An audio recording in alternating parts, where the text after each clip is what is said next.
Hello guys, dito na naman tayo sa doon ng cinnamon. Ito yung ingredients: water, isang cup, vanilla, 2 itlog, baking powder, isang tablespoon na kalahati, 1 tablespoon na yes, 4 tablespoon na powder na gatas, tsaka konting asukal lang guys, yung spread lang natin. And then 3 kutsarang oil, di ako naglagay ng butter. At saka yogurt, 2 kutsara. Okay. Unahin muna natin si itlog.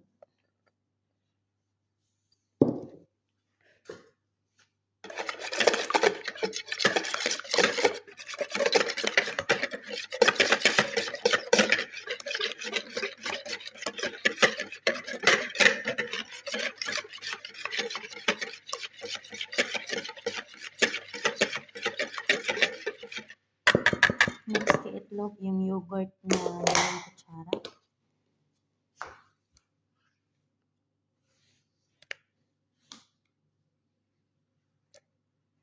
Dalawang kutsarang yogurt.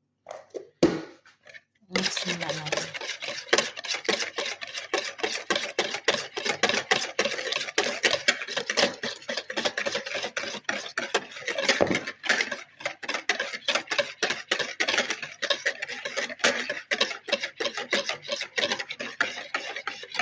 At saka, yes.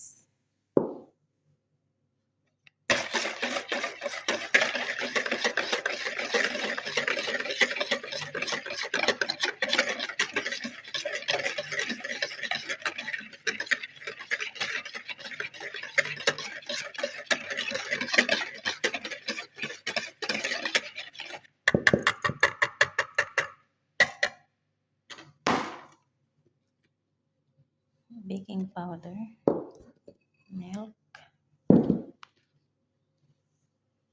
vanilla, oil. Spread lang natin yung asukal. At saka asin din guys, spread lang natin. Hindi naman umabot ng isang asin. Tablespoon. Spread lang. Para magkalasa.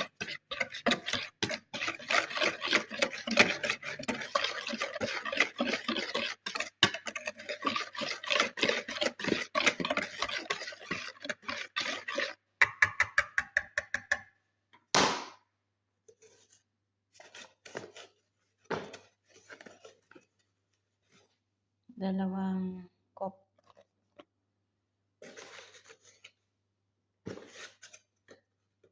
na flour. Lagay na natin yung water.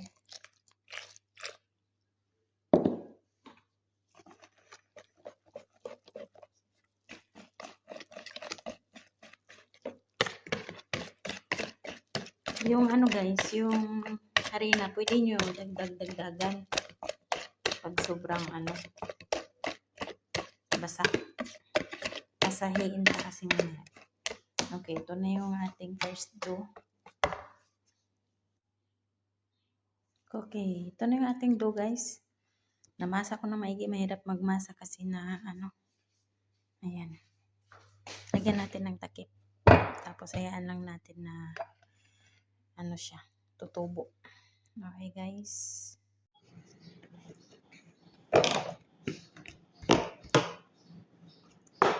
Guys, ito na yung ating cinnamon dough. Isang malaking sinigang. I-roll yun na natin guys. Ito yung aking toppings, fillings. Butter, isang buo kasi lahat na yung daming lakas. Wala tayong protein.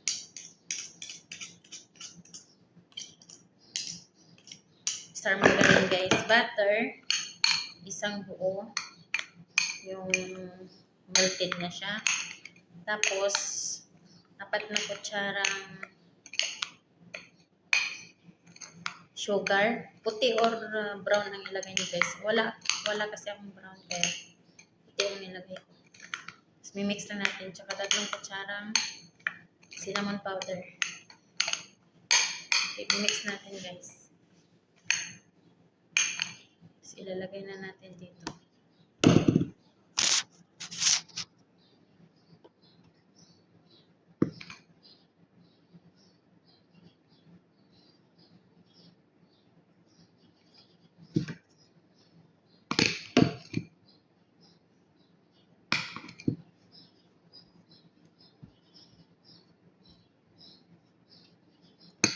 And then i-roll natin.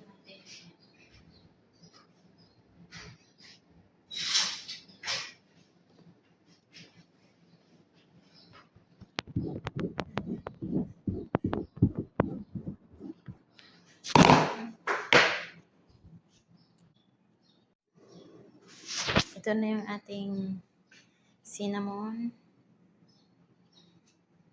Isang malaking tree. Yan na guys. Okay. I-roll yun na natin to guys. Okay guys, ito na yung ating cinnamon na roll yun na.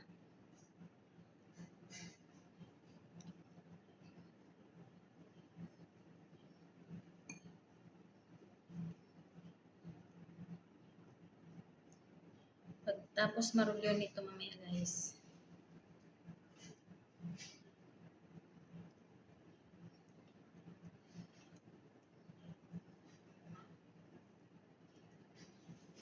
Slicein natin ng maliliit.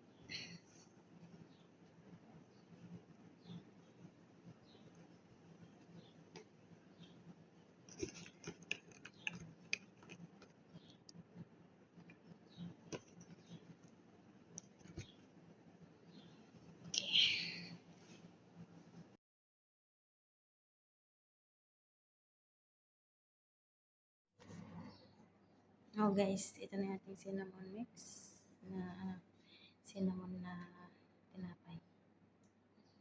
Sasalang na natin. Ang ganda ng pagkaluto niya guys. Lumaki.